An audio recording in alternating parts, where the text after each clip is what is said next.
Let's talk, let's talk.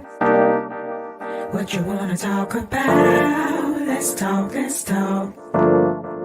What you wanna talk about? Kitchen talk, let's talk. What you wanna talk about? Kitchen talk, let's talk. Conversations that cool. Kitchen talk, let's talk. What you wanna talk about? Kitchen talk, let's talk. Conversations that cool. Let's talk, let's talk. What you wanna talk about? Let's talk, let's talk. What you wanna talk about?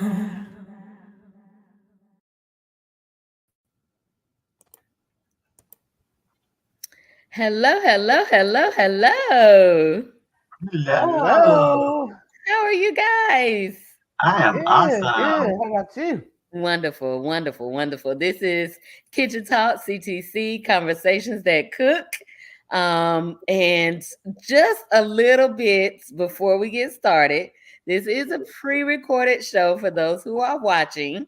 And mostly because it's a Rattler homecoming this week. Yes. And so we're more than likely we'll be out doing some Rattler stuff. So shout out to Have to say hey to us when you see us. right. Shout out to Florida Agricultural and Mechanical University. I believe we're all alumni Yes. in the room. Yes, Rattlers. Couple So of them. this is what we do. But I thought it's important to observe the breast cancer awareness month. And so before October goes out, I wanted us to have a conversation to honor those who have who we've lost and to celebrate those who have survived and continue to survive, and just bring awareness of breast cancer and how we can do our best to try to prevent, to try to early detect, which adds to our survival rate, and just talk about it and bring awareness to it. As you know, Kitchen Talk is about sparking those conversations, and so that is my ultimate goal in the creation of this show and having this platform is not just for people to come and listen to us, but to have conversations in your kitchen, needed conversations in your kitchen. Talk to our girls about, examining their breasts and what that looks like. Talk to our boys about examining their areas, their chest areas as well. Because while rare, men do develop breast cancer as well. So I invited back to the kitchen Dr. Susan Baker. She's been here on multiple occasions for multiple reasons. So welcome back, Dr. Baker. Appreciate you so much. Absolutely. And then I've also invited my childhood friend and classmate, Carita Evans, to join us. And she is going to help us unpack and talk about this journey as well. So I am super excited. I'm not sure if my guys are joining me, but if they come, we'll pop them right in and we'll just keep moving. But we all know who run the world. Absolutely. All day. For sure.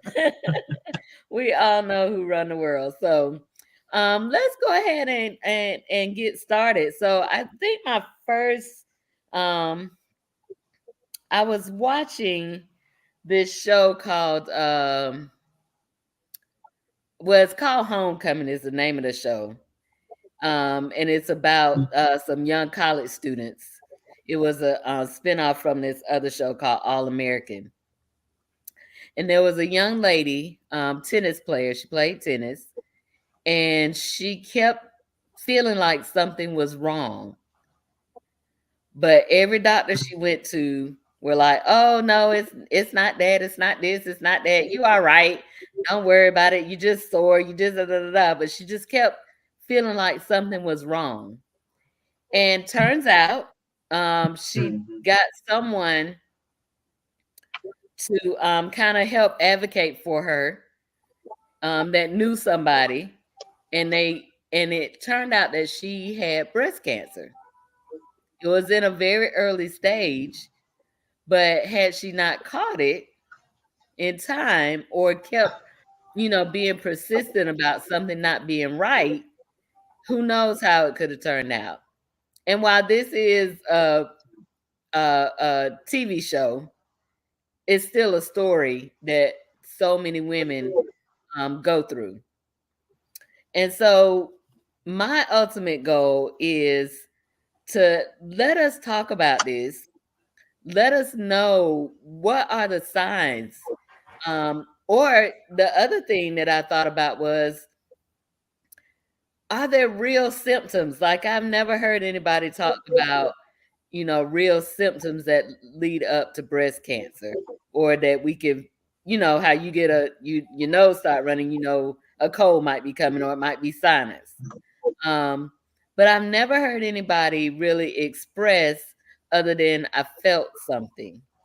I've never heard anybody talk about maybe pain or anything like that. So, as we dig into this conversation, I know Dr. Baker has experienced being a nurse for a number of years in a cancer unit. Mhm. Um, and then that is her background as well, is nursing. And then Karita is going to definitely share her journey with us. My journey with breast cancer is not my own body, but my mother's. And super excited at one time because she got the ring bell, and she was what we thought was cancer free. And at that time, she probably was, but it did come back, and it was angry. Mhm. It was angry, and it took her life. But I do still count her as a survivor for the first time, and we were super excited about that. Um, so that is, and just going through that journey with her. And you know how moms can be. She didn't necessarily want to tell us, but she got to where she had no choice but to tell us. And so we found out about her journey just just before my 50th birthday, and we were headed into COVID. Actually, we were in COVID when we found out, and just going on that journey with her, going to her doctor's appointments, and different things like that, and how she was so brave. She was so brave. Um, and it gave us a kind of inner peace and strength to see her um, navigate it. So proud of her. Miss her every day. But she did what she had to do to the end. To the end. So as we get into this, I know they had handed out, because we observed breast cancer awareness at our church, and they did some handouts. And Dr. Baker, I remember one of the statistics was Black women are 42% more likely to die of breast cancer. Can you speak to that? One of the reasons is because, for the most part, African American women get breast cancer at a more advanced stage, Mm, whereby it is more difficult to treat. The prognosis of breast cancer is sometimes measured by whether or not you have a certain hormone in your breast cancer. And if you don't have that hormone, the breast cancer is more difficult to treat, and more difficult to get to a stage where you are cancer free. So, and African American women tend to not have that hormone. mhm, It's a receptor called estrogen receptor and progesterone receptor. They call it ERPR, and you are positive or negative Many African American women in their breast cancers are negative, and that carries a poorer prognosis. And we're oftentimes also diagnosed at a later stage. And that's why we tend to die more often than our Caucasian counterparts. And so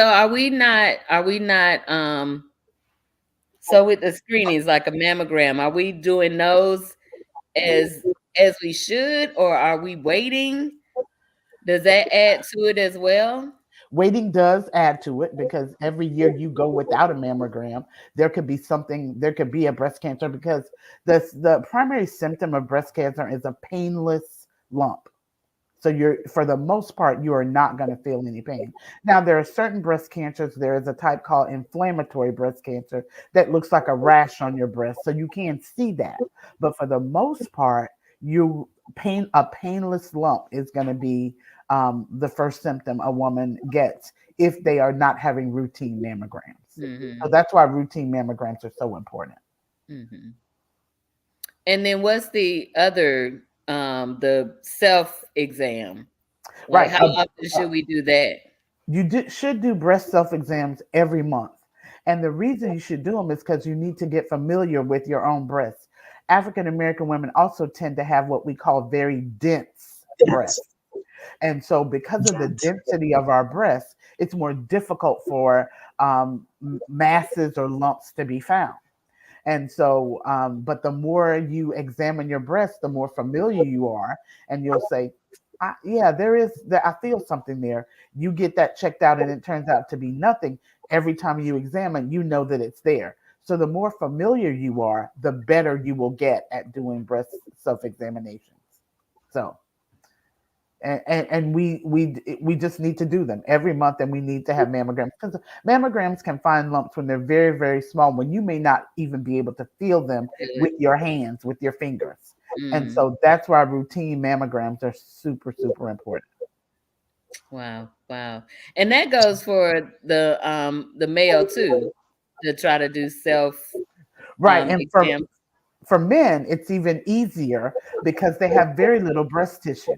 Mm. So if they get a lump or a mass, you're going to see it, because it'll be right under the skin, because they have so little breast tissue.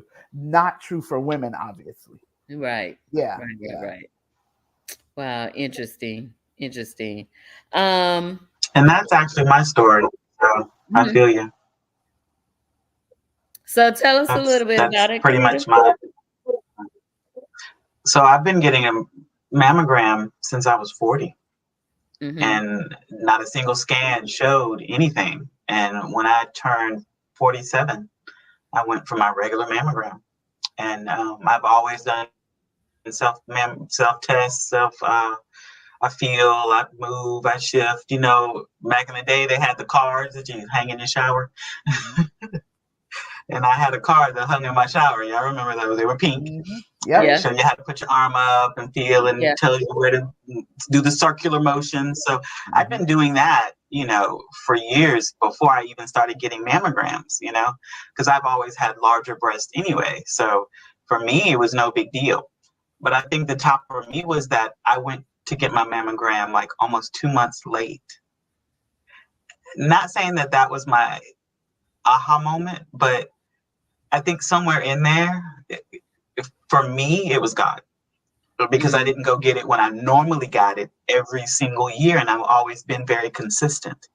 And that April 2017, I went in there for my regular, didn't feel nothing, had no sickness.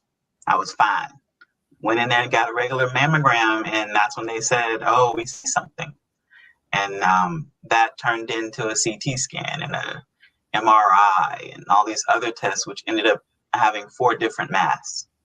And somewhere along the line, they thought that I had metastatic because it had traveled to my lymph nodes. And it ended up not being metastatic. Thank you, Jesus. So I was originally diagnosed with stage 4, which turned into stage 3. Somehow got to stage 2. At that point, I think I just stopped listening, to be honest with you, because it was overwhelming. My father had passed away prior in 2013, and he had lung cancer. So I think I was better prepared for mine because I had already just gone through it with him. I was going with him to his visits. I was watching him go through chemo. And so, I do think that God picks people for reasons. And my first thought was, my mom can't lose two people within the time span. So I needed to do whatever I needed to do. It wasn't even a conversation. I think I was taken aback when they thought it was metastatic, but once it wasn't, and doc, please let them know the difference, because they might not. And so for me, it was not even a choice. I had to do what I had to do. Yeah, breast cancer, and really all cancers are staged based on if it's in one breast, if it's in both breasts, if it's in both breasts and in your lymph nodes, if it's spread outside your lymph nodes to other parts of your body. That's usually a stage 4 if it's spread. Stage 0, there's even a stage 0 breast cancer, because that's what I was diagnosed with, stage 0. And that breast cancer is actually just sitting in a duct, in one of the ducts in your breast, and has not moved outside that duct. Though my picture on my x-rays on my mammogram looked different. I had lymph node enlargement, whereby they thought that there was cancer already in those lymph nodes, and praise God, there was not. And there was not any cancer anywhere else. And so it ended up being stage 0. But that's how they stage it, based on how much involvement there is, where the cancer is. Is it in one breast? Is it in both breasts? Is it in both breasts and your lymph nodes? And that all of those things are a different stage. And obviously, the more advanced the stage, the poorer the prognosis. Right. So Carita And for was me, saying I metastatic. Yeah, metastatic means spread. It means metastases means it spread somewhere. Right. And for me, when they found it in my lymph nodes, and they didn't find it in my lymph nodes until I went to surgery. So they thought that it had spread to my liver and my lungs because they saw masses, but they weren't cancerous. So that's when they reverted back and said that it wasn't metastatic. So I'm here. I'm here. So. You are here. Absolutely. It is quite the journey, just from different from one side, from a family side, watching a family member go through it, but then watching friends, but never having really, gone through it yourself. It is quite, quite the journey. Can you speak to a little bit of your journey, Dr. Baker? Sure. I have been. I'm a cancer nurse by clinical background. Worked in cancer. All of my bedside nursing has been in cancer. So of course, my first thought was, I'm a cancer nurse. I'm not going to get cancer. I mean, of course not. And I went for a routine mammogram in 2021, and instead of the bubbly mammogram tech coming out saying, "All right, Dr. Baker, you're good. See you next year," the radiologist came into the room. And I knew that was not good when the radiologist came. And she said to me, "Miss Baker, you have 6 abnormal areas, 3 in each breast, and your lymph nodes are swollen or enlarged on both sides. This could not be a cancer, but it's very doubtful that it's not a cancer. We're fairly certain that all of what we see is cancer.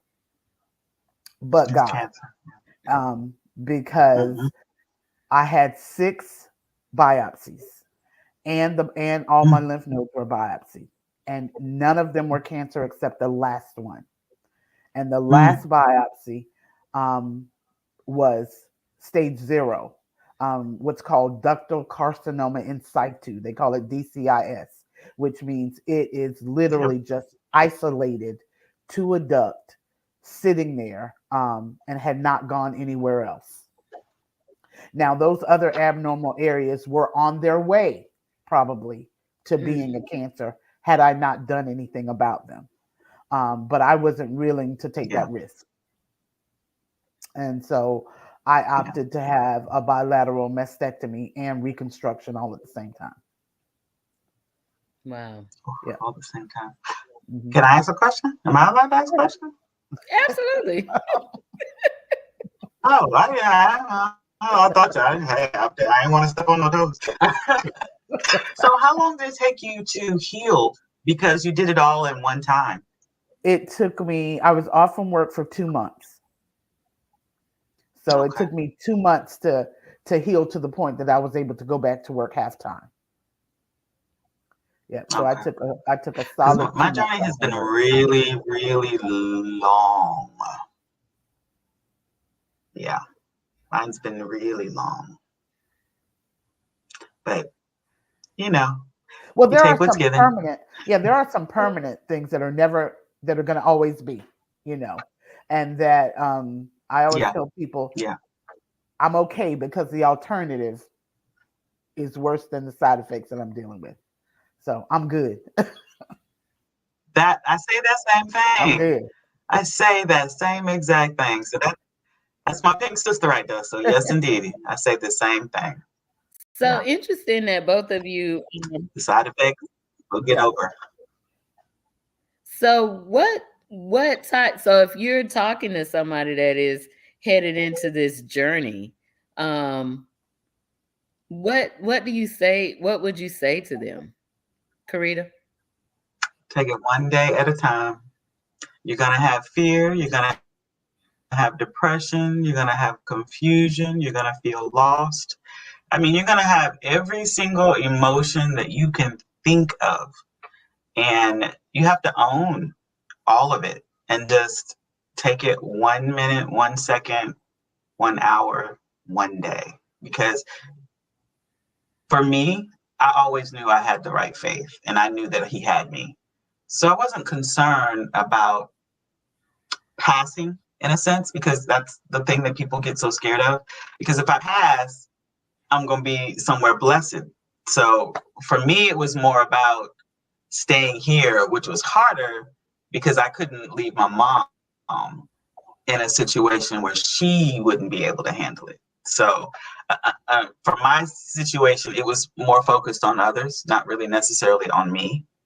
Um, and like I said, with my father passing, it was just so close together that my mindset was a little different, you know. So it took me. I had to do 28 is what was assigned chemo sessions. Mm. I didn't do 28 because it was too hard. And then I had to turn around and do radiation right after. So for me, it was just long, you know, and like you said, the side effects. I think I was depressed for a while because I just was so tired. It does make you tired. So expect that. But for anybody that's asking me for advice, I always tell them just take it slow and let your body tell you what it's asking for and what it's needing. Because trust me, you're going to have to sit down. It's going to tell you to sit down. That right, Yep, doctor? You're going to have to, absolutely. it's going to tell you. And you have to learn to listen. So I listen to my body a lot. Yeah. And then Dr. Baker. I would say, being a child of God, obviously the stay prayed up from the diagnosis through all of it. But I will also say, if you got a village, rely on your village. If you don't have one, start to build one because you will need that support. Being a very strong person, always wanted to do things. Myself being responsible for the health care of my family as a nurse, that was my charge. And so now all of a sudden, people had to be responsible for my health care, Mm. and that was very difficult for me to do. Mm, Even though I was so weak, I had no choice. Um, but I had a very, very yeah. strong village, super family Yeah. support, super church family support, people checking in on me. That it, I mean, I can't stress enough how important it is to have a village. It will be so important Yeah. because you will not, I couldn't lift my arms over my head after surgery. I'd be on a walker for 2 weeks after surgery. Never, those kind of things where somebody literally has to take complete care of you. and you want it to be somebody who loves you, Yeah. you know, that's like super important. So I would say, yeah, definitely, That's super important. Yeah. definitely have a village. That was really important. I moved in with my mother. She made me move in with her. So, Mhm. my independence was completely taken. I didn't have a choice, and I'm a control freak. I'm a little OCD. So for me, I hear you because, I was fighting people. Like, nah, you don't tell me what to do. So I'm real OCD. I like things a certain way. So the fact that I couldn't be in my own house was driving me absolutely crazy. I had to literally, when it was time for me to go home, I had to slowly pack my stuff and sneak it to the house to get away because they didn't want me to move home by myself. But they didn't understand. I was gonna break out of prison.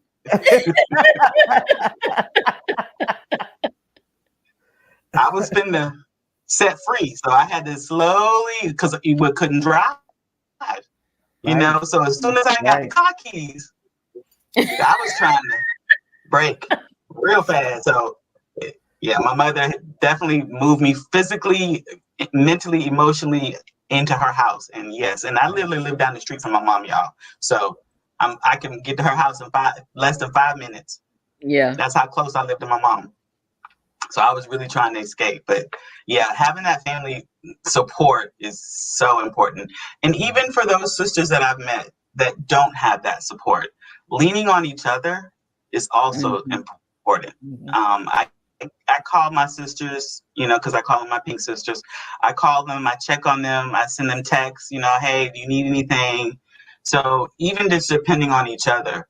And even for those sisters of mine who haven't been through cancer, I still can call them and they'll be here at the drop of a dime. So even Mhm. if you don't have that sister, mom, dad, you still have a village. You still have, and she said, your church family. So you have at least 5 people that you can depend on, Yeah. if nothing else. Right. So if you do get in a situation where you need somebody, it is hard to lose control.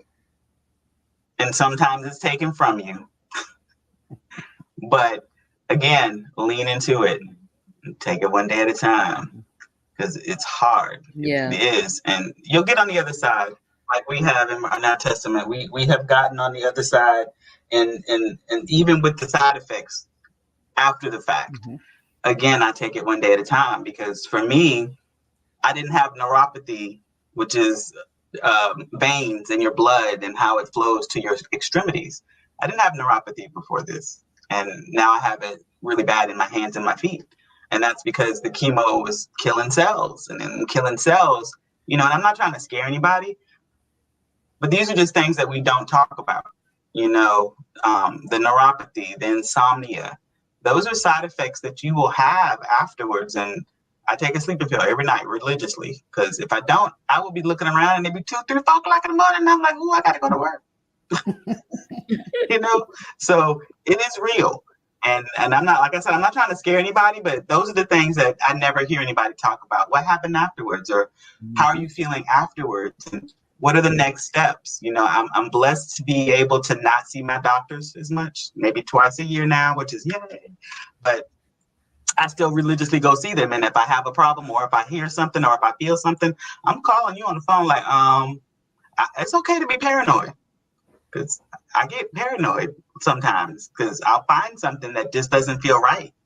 So the side effects and knowing yourself again is really important. Mm-hmm. Really, really important. We need to talk more about what happens once you're on the After. other side. Yeah. Right. That is very, I do remember when mommy was going through her first bout, we would bring her to Tallahassee in between treatments. So she would, spend some time at home, but it was like this great joy to be kind of away from that environment in another environment. So she would come here and spend time with us here because she lived in Jacksonville, we lived in Tallahassee. So it was like she just got to spend a lot more time with us versus just seeing us on the holiday. I think she kind of like that too. And so she would come here And when she felt like cooking, she would cook, and we'd be so happy. So happy. Get that mac and cheese. Right, like she's like, well, what y'all, and even though we were like kind of like, no, just take it easy. But if she felt up to doing it and wanted to do it, we just kind of, let her, let her do it. And I think that brought her some joy as well. So just the whole journey of it.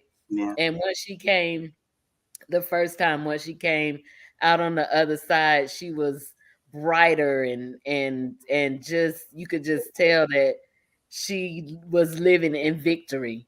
And it was was amazing. And we all were like, oh my God, this is so great. And we, thank God for it. So I do agree about the village, even, with her being in Jacksonville. We got tons of cousins that were checking on her, and my other sister lived there, so she never had to worry about a need.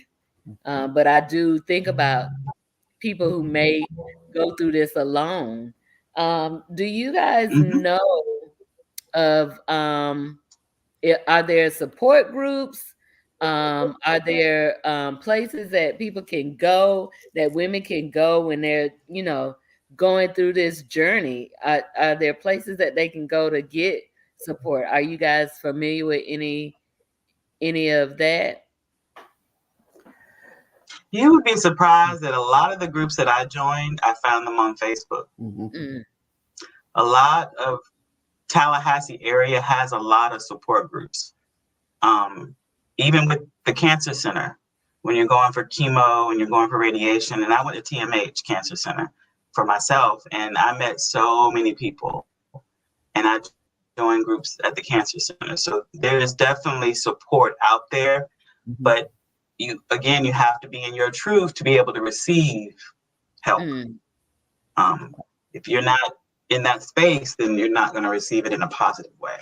Right. But there are a lot of support groups, and I'm probably in at least 3 or 4 just on Facebook itself, where they're talking about things and experiences, and you can relate, you can respond, or you don't even have to. It's just it can be personal, it can be wide. You can talk. So I talk to some people when they ask, "Hey, Carita, did you hear about this procedure, or did you hear about this?" And I'm saying, "Hey, I'm finna go to Jacksonville. Hey, do you need a ride?" So I've met so many people through that, just on the support groups that I've joined. But again, you have to just be able to receive it. It took me a minute, but you have to be able to receive it. There is I think it's called Sisters Network, if I'm not mistaken. That a group of African American breast cancer survivors, and they are a national organization.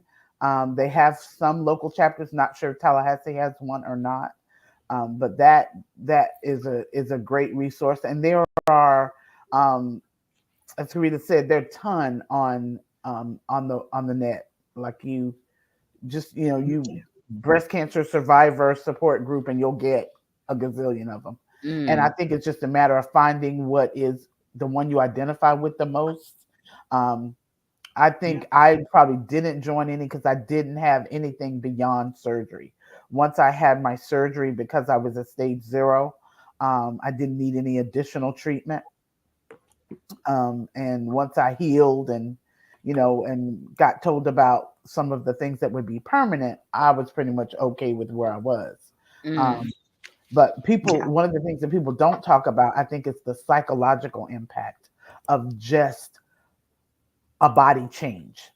Irregardless of what your treatment plan is going to be afterwards, just the very thought of that your body is not going to be what it was before. And I love the fact that I had my surgery at Moffitt Cancer Center.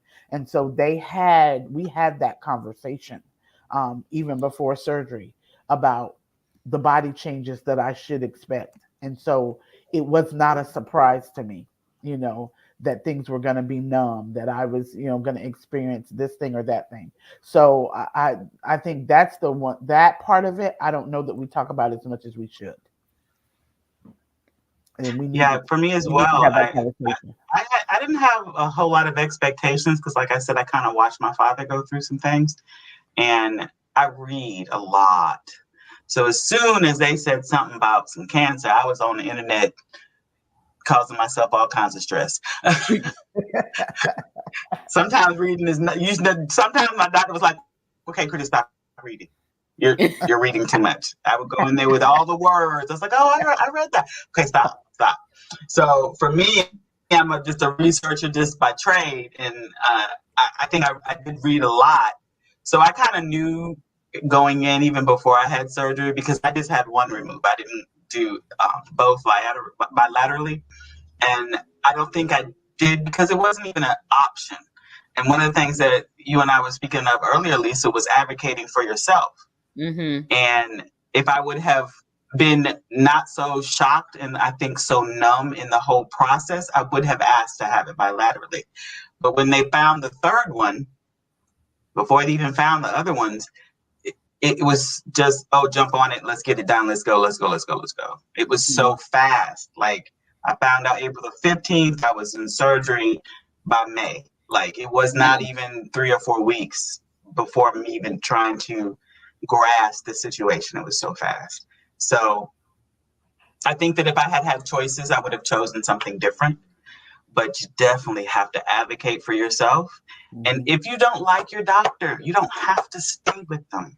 That's right. Because I went from TMH, and then I went to Gainesville, Shands. I hated Shands, and I went to Mayo Clinic. So I've been several places, and in that journey, I had to say, well, I don't like you, and I don't like how you're talking to me, and I don't like that you're not listening to me, and it's not okay. And I think that sometimes doctors, when they're practicing, they've been practicing so long and so much, they forget that you're a person. Mm-hmm. So you have to make yourself seen, especially if they're not hearing what you're saying. And I think that in our community, that's one of the biggest things, is that we do not advocate for ourselves, that we just take what they say as law. And sometimes it's wrong. So when I left, Gainesville at Shands, and I found another doctor, it was like night and day. They asked me how I felt. They asked me what I was thinking, and before, they weren't doing that. So another advice, from me is, please make sure that you advocate for yourself, because that is hard for us. Yeah.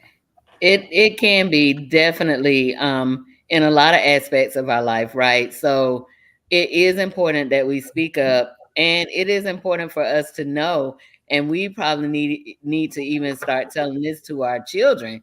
If someone does not make you feel comfortable in sharing important information, important things about you, especially when you're going to a doctor, then you might need to find, and it's okay. It's okay to find another doctor.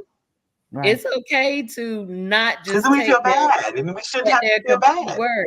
Yeah. Right. And don't feel bad about it. Right. Don't feel, this is not the last word. I think the other thing that we need to remember is it is called the practice of medicine. Right.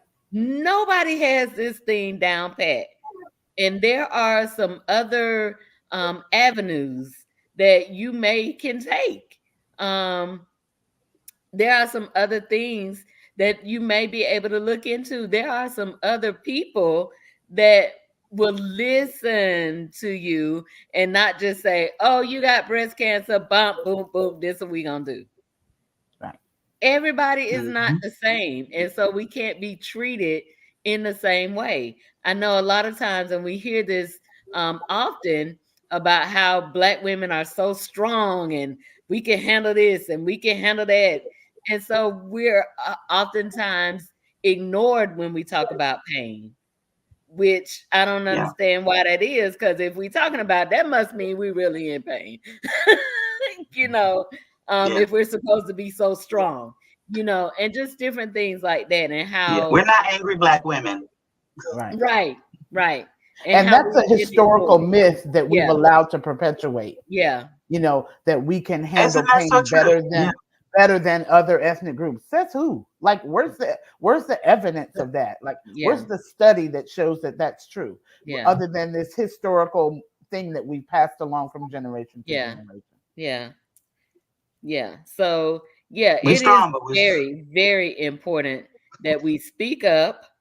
And if you, it's, I know, even if you have to find that one person that you could tell everything to, and then they could go to the doctor with you if you don't feel strong enough to speak yes. up. Mhm. And that person can help advocate for you, make that doctor slow down and listen. I just went to a doctor's appointment And and that was good for me too, Lisa, because my mom was going to all my doctor's appointments with me, and she helped because there were things that I would forget. mhm, Oh, Karita, you remember you said you was going to ask them about this, or you were going to ask them about that, or, is this the right medicine? Remember you were taking that one medicine? No, you've taken that before. We don't want to take that again. yeah, So not only did I have all my notes, then I had her to help piggyback off of Mhm. that, yeah, And then my sisters were saying, hey, remember when we said we were going to try this or try this? So not only is it a village, but they're also helping you with your medical knowledge, right, because right. sometimes chemo gives you the foggy brain. Mhm. And the foggy brain is no fun because you really remember what you didn't do 2 hours ago. Right. So it definitely helps when you have somebody else to help remember, because I take good notes, but still in taking my notes, I'm going to forget something or I'm going to miss something. And then I leave the doctor's office like, dang, I meant to ask him about this. I meant to ask him about that. And so it does help when you do take somebody with you. So I'm glad you didn't mention that. Yeah, yeah. I think it's also important, unless it's urgent, you can always get a second opinion. You should always get a second opinion, Yes. unless it's Yes. something that has to be Yeah. treated emergently. Otherwise, get a second Emergency. opinion. Yeah. Go see another physician in that specialty, and so that you can get some comparisons and get all the options that are Yeah. available to you for whatever it is you're dealing with. Yeah, I think I it's want to important. ask you guys too, have you found that there's a difference in seeing a male doctor versus a female doctor? Yes. I had a female the whole time. My surgeon and my breast surgeon and my plastic surgeon were both female. Oh wow. Yeah, yeah. I've So had both. I think it depends on the specialty as well. Like the first plastic surgeon I had was not warm, was not welcoming. Um, I felt like he was talking to me like a robot. And the fact that he had been doing it for so long, and that's where I got the whole I'm a number, not a person thing. But then Mhm. when I found my second plastic surgeon, she was awesome. And so I can definitely tell the difference between the male and the female in that instance. But then my radiologist was a man, and he was awesome. He was personable. He was welcoming.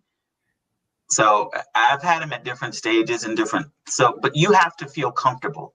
Mhm. So it doesn't. To me, it doesn't necessarily matter what their gender is. You just have to feel comfortable, and you want to be able to talk to that person, right. and you don't Mhm. want to feel rushed. Because I've had Mhm. doctors that'll come in and spend 2 seconds with me and get ready. I was like, "Where you going? I'm not done. Have a seat." And that's me advocating for myself, because I done Absolutely. gave you my $40. You finna talk to me for at least 40 minutes, Right. if nothing else. I'm sorry that you booked your schedule too close together, but you finna give me my $40 worth up ahead today. So you got to advocate for yourself for real, because the doctors will push you off. And of Yeah. course, at that Mhm. point, all of them know, oh, Karita's coming. Oh, she's going to talk to us for a minute. So we might as well go ahead and put that slide, because Karita coming. Don't play with me, because I'm going to ask you where you're going. Don't get up.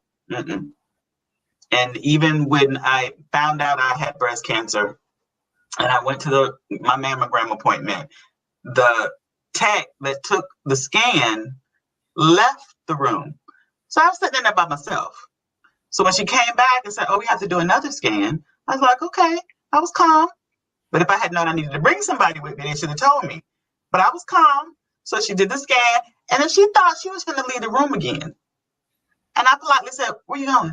She's like, oh, I have to go see the doctor. I said, well, either I'm going with you or she's coming in here, because you're not going to leave me by myself again. No. We're not doing that. You already have my mind swirling.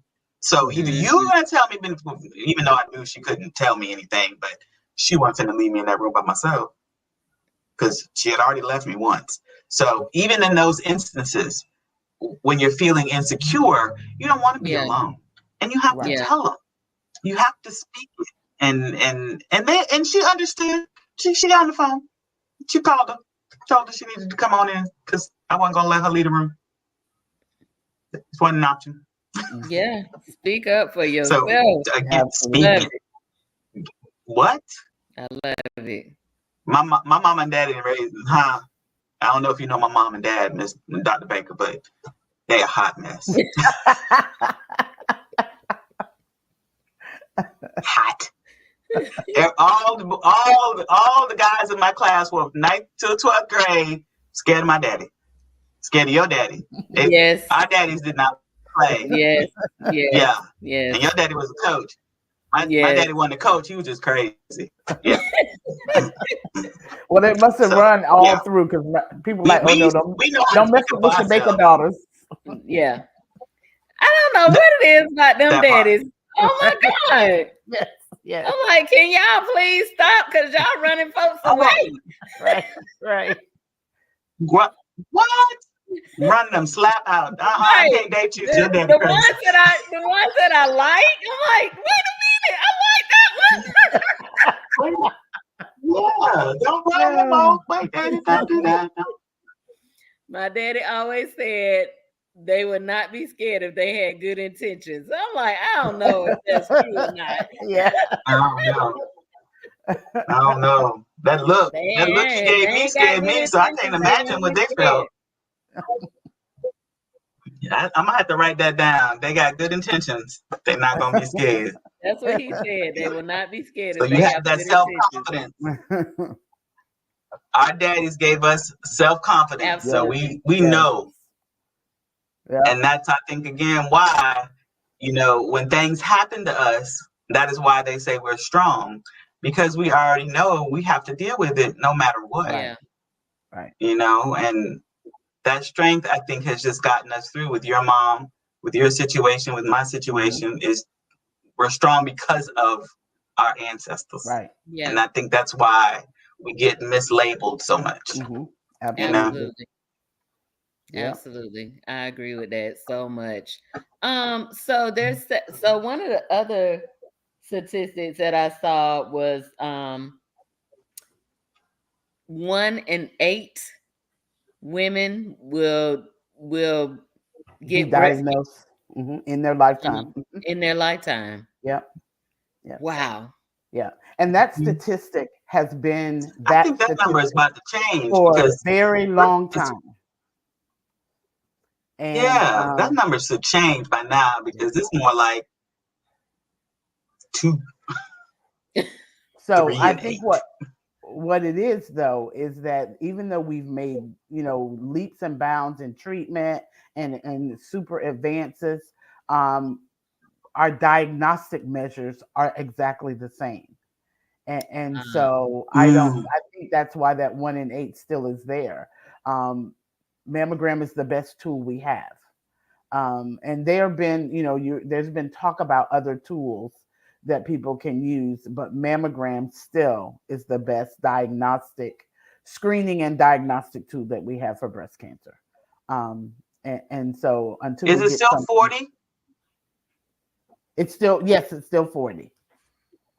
And unless you've got some other risk factors, like if you have, I know young women who have mothers and aunts and like they had multi-generational in their family get breast cancer, they may very well get a mammogram earlier than 40.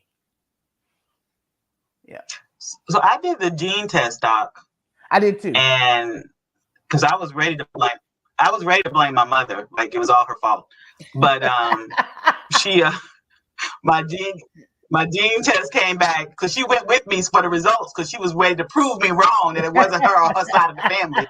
But it came back with neither side. Yeah. So I'm literally the first in my entire generation and my entire family that has gotten breast cancer. So one of my fears is that my daughter might get breast cancer, right? Because she's 30. And I'm just, I feel, I don't have any proof of it or, I didn't talk to anybody about it, but I feel as though she should start getting tested now instead of waiting waiting till she's 40. You know? Right, and yeah, and you can advocate for her in that regard. I have a really good friend who also got breast cancer, had literally the same story I had, and her daughter started getting mammograms at 30 because of that. And she did the BRCA gene. I can't remember what her BRCA test was, but yeah, you can advocate for that because that's one of the reasons that we do this testing and all of this stuff early, so we can help younger generations. And so absolutely, and so you may have to push to get someone to write an order for her to have a mammogram, but it should be earlier. And the BRCA gene, for those that don't know what a BRCA gene is, you might want to tell them. Yeah, it's a BRCA1 is what this gene marker or testing is. And what it does is it tests whether or not there is DNA or genetic predisposition or disposition or risk for breast cancer in your family, in your DNA. So if my BRCA1 had come back positive, I have a sister. And so I would have wanted her to be tested so that we can determine then you can make decisions. So people who test positive, even though they don't have breast cancer, can make a decision about whether they want to do a preventive measure. I don't know if any of you remember the story about Angelina Jolie. Angelina Jolie. She tested positive for the BRCA gene, so she elected to have a bilateral mastectomy and a complete hysterectomy as a result of testing positive. And that's a prevent. And you have to, I always tell people, you have to be ready to make the decision before you get the test. Because if you're not going to do anything about the test, what is the point of getting the test? Other than to just worry yourself, you know. Yeah. So be ready to make a decision once you get the information about what you're going to do, one way or the other. Because otherwise, you will just allow yourself to just be in complete worry and despair by doing nothing. So don't even get the test to find out, is what I tell people. So, Dr. Baker, can you speak to how we may be able to lower our risk? Like, are there, ways to do that? So I know you just said about say the test one more time. The BRCA1 or BRCA is what they call BRCA test. Right. So the BRCA test will tell us if we're predisposed to any type of cancer. It tells you, it can tell you a lot of them. You can, and you can decide. Like some of them, I wouldn't let them test because I knew I wasn't going to do anything. So I don't want to worry about having something that could happen 40 years down the road. No, I don't want to worry about that. So you can decide how much you want them to test. So that is one thing, but the bigger thing is lifestyle. And we talk about this all the time. And it's true for breast cancer and other cancers and other diseases that affect African Americans, hypertension, diabetes, heart disease, stroke. Lifestyle is hugely important. And so one of the things that we talk about is eating clean. That is probably the most significant thing, not to eat things that are over processed, that carry lots of preservatives. I tell people when I do a talk, eat the food God made in the most original state in which he made it. And that is the best thing that you can do. And that was hard, Doc. It is very hard. No, it is very hard, but it is the best thing that you can do. That was hard for me because I like me a quarter pound with cheese. Now, I know about the onions right now, but man, giving up my quarter pound was hard. It is hard. But I did learn to cook more. I cook more. I cook better. So for me, that was another thing that I had to learn is, okay, now you need to get back in the kitchen because even with my children, I did a lot of processed foods. Hamburger helper was a thing in my house. I wasn't trying to cook for real, but now that I've gone through this journey, it has just made me a whole lot cleaner, a whole lot healthier. I've literally lost 80 pounds. Wow. So I am definitely a testament to eating healthier. Now I have not given up my cherry Coke. I'm sorry. Oh, she sound like me. There are certain things that I will give up. But the cherry Coke is really... I did go to the smaller size, though. I'm doing the 7 instead of the 14. Baby steps. Baby steps. Okay, so I'm doing better. Baby steps. Yeah. Exactly.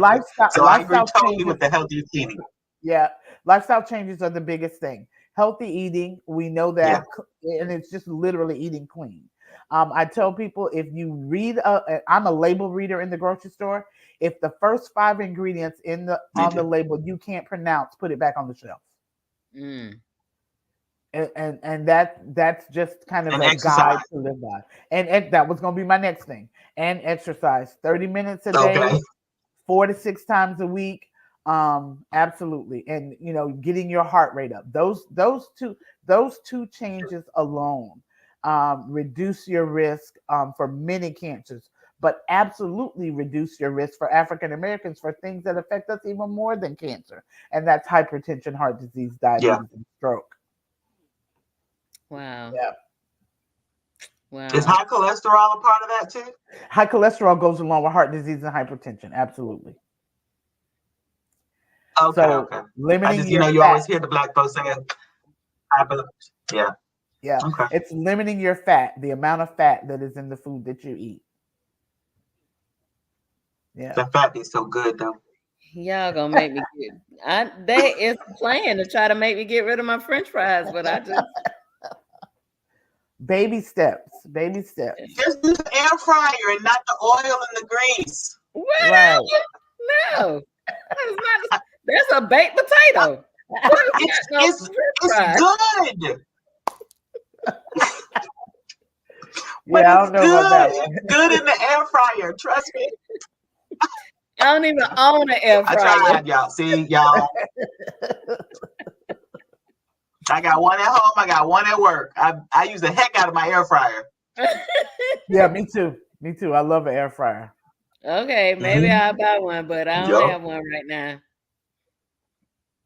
Well, I'm inviting you over so I can cook you some fries in the air fryer. You come on to the house, please. There you go. Okay, I'll try them over there. I'll try them over there, Carita. Okay. I'm just down the street from you. I know. Oh, come on.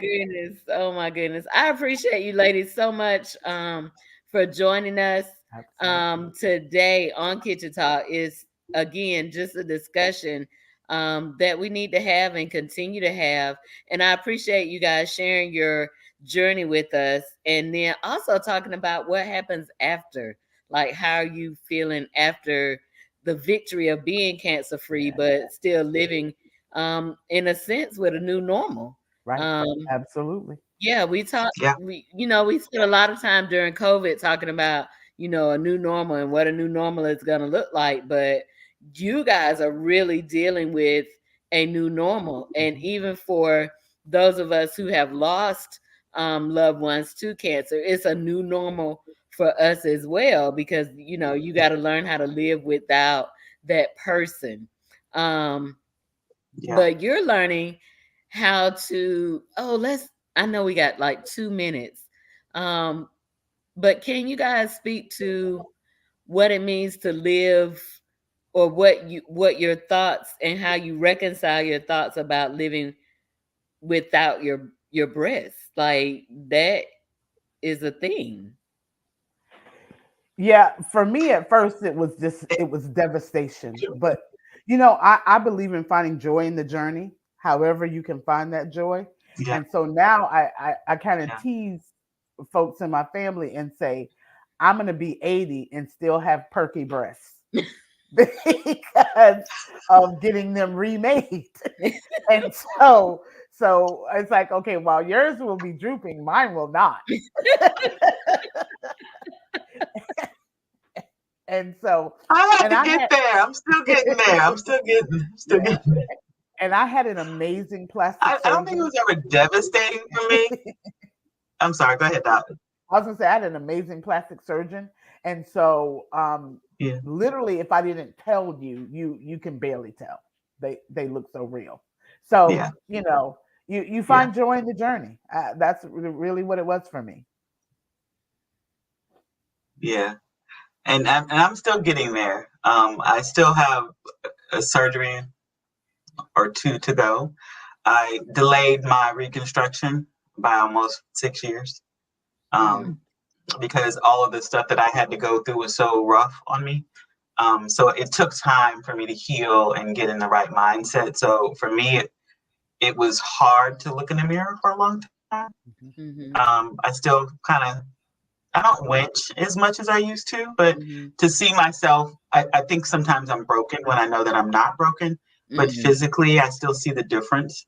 So it still takes me a moment. And sometimes when I walk past the mirror, I catch myself, like, so I just had a surgery 2 years ago. I had the deep transplant where when I lost all the weight, they took my stomach and gave me new boobs. So I was excited about that. But I still feel unbalanced. And so I'll do something eventually. I just don't know when. I'm waiting for the spirit to tell me when. So it's still a struggle for me every day because people don't see it because I'm always happy. I'm always joyful. I'm always smiling, so people don't know the other side of that, unless they ask me, and I'm very open. I'm very honest about it. So for me, it's an everyday thing. Again, I live within the minute, the second, and the hour, and the day. I see how I feel, and I just move forward with it, because I know that he's going to show me where I need to be and where I need to go. And whatever your faith is, hold on to it because you definitely will need it. And in any trial and tribulations that we go through, you're definitely needed. But this was definitely a testament of my strength. And I'm still strong every day. So I wake up with that mindset every single day that I have to be here and I have to get through it and put on that bra with that prosthetic, because I wear a prosthetic, and keep it moving until I have my last surgery, and then I'm going to be snatched. Well, I know some amazing, if and when you're ready, amazing tattoo artists who do breast work. Yes, I need that in my life. I know too. They're amazing. Amazing.